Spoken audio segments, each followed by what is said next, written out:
Hi, this is Stephanie Miller from The Stephanie Miller Show. Please enjoy this exclusive clip from my show on Political Voices Network. So, Malcolm, I don't know if there's any senior chief orders, but you know. By the way, just let me read one last one you retweeted. Call me crazy. I think millions of voters rejecting a plot brewed up by the media and the podcast boys to overthrow the incumbent Democratic president and nominee is a great omen for the election.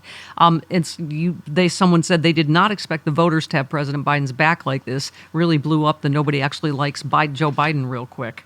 I sense that, Malcolm, among my listeners, just a rage that we have already had our primary and chosen our candidate. Yeah, and that's exactly it. You know, what I got out of this for the first couple of days, especially when the New York Times did their op-ed, there was this race in op-eds, and you could feel it.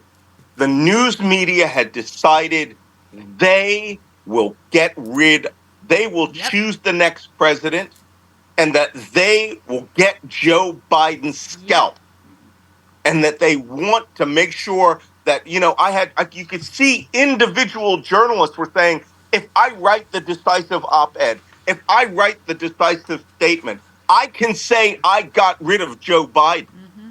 Not for Donald Trump, but for their own egos. Yeah. All right. Everything I write is a warning. Everything Ruth Ben-Ghiat writes is a warning. But sometimes I don't know whose side Stephen Schmidt's on. Yeah, right? Yeah. I don't know whether they understand. He's a mercenary. I'm just saying, though, that sometimes I don't understand, if they're as terrified of the loss of American democracy as I am. And again, I take it personally, being a Philadelphian, personally. Yeah. And by the way, then why are they wasting all of their resources assisting Trump with this narrative? By the way, just to your point about journalism, this headline, elephant in the room at NATO, would Trump blow it up? Spoiler alert, yes! He said he would blow it up.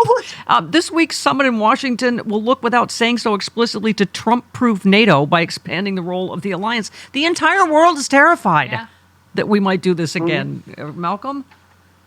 Yes, they are. And then you know what? NATO's here this week to Trump-proof NATO, where the United States will not be the principal the principal ally, to where NATO will be collectively 31 countries prepared for America to screw them over. We invented NATO. We organized NATO. We protected the world. And now we have Americans who are like, we don't care about the sacrifices and loss of American service members who have fought with NATO, or the NATO allies that fought on our side in Afghanistan, where, like Jim Stavridis said, Admiral Jim Stavridis, he had to write letters to hundreds of parents of dead NATO soldiers who came to our aid in 9/11. We are so self-serving and so selfish that we don't care about how we're seen around the world. We don't care about what happens there. And I'm going after every damn one of you genocide Joe Biden people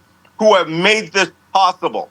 All right? You may find yourself in one of those Trump camps. You may find yourself at a protest where the National Guard is authorized to shoot you dead. All right? And where patriotism, where your loyalty to the president of the United States, to Donald Trump, will determine whether you live or die. I have never said anything like this in my life. Yep. I have never evaluated intelligence indicators like this and seen such a dangerous pathway as we are right now. I feel like Thomas Paine, who is going to his bunker and getting his goddamn musket now, because it's that dangerous. Yep. By the way, since you brought it up, I just thought I would see if there's a setting higher than 11 on your shoutiness. But someone sent me a thread, I think, that goes right to your point, Malcolm. And just whatever your single issue is, someone threaded, I guess, if you voted for Hillary, you've been exonerated. If you did not vote for Hillary, it's your fault. This is your America because we saw it coming in 2016, fighting Dems. Hashtag vote blue. Someone said CC extreme Bernie bros and their protest votes. And then a young kids said, I won't lie. In 2016, I voted third party. I was 20 in college, and I thought I could really do something radical. I was passionate and naive. I regret it every day. However, I'm committed to voting for Biden. I hope everyone else can, too. And the other person responded, those young progressives are now about to make the same mistake you did. They are screaming Genocide Joe. I hope not. I mean, there's a number of things I'm terrified that could happen in this election, Malcolm. But, that's... Yeah, go ahead. My fellow brother from the city of Philadelphia, Benjamin Franklin, I can feel how it felt on the edge of the revolution, where he said, "We will all hang together, or we'll all hang alone." Right? I mean, we stick together, or we all or get together. So I can't remember the phrase because I'm so freaking angry right now. This is not a joke. This is not we stand together or we hang alone. That's where we decide whether we're adults. Right. Yeah. And we decide whether we're adults, and we are going to save this nation. I'm watching armed people. I see people out at the shooting ranges that I go to, right? Young kids, incels, all secretly part of the Patriot Front. They are preparing for armed conflict.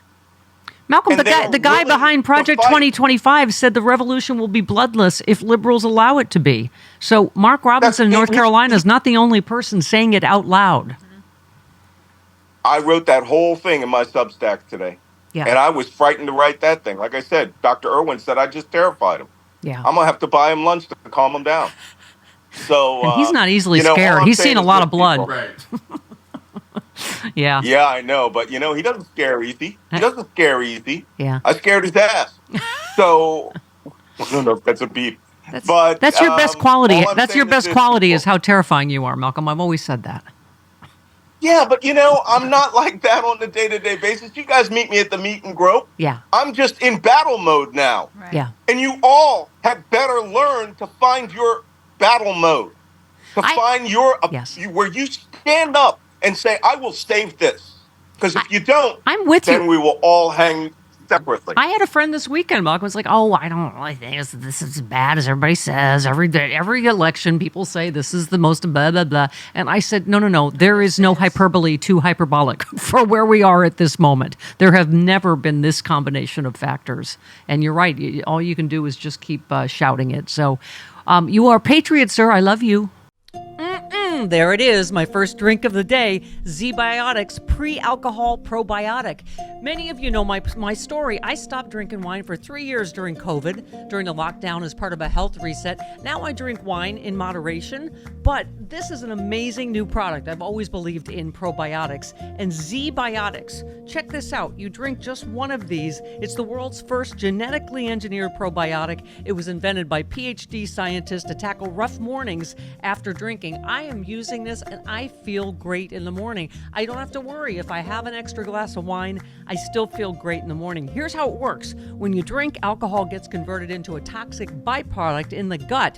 I've always had acid reflux problems. It is this byproduct, not dehydration, that's to blame for your rough next day. Z-Biotics produces an enzyme to break this byproduct down. All I know is it works. It is Z-Biotics Pre-Alcohol Probiotic. Go to zbiotics.com/politicalvoices or scan the QR code on the screen right now.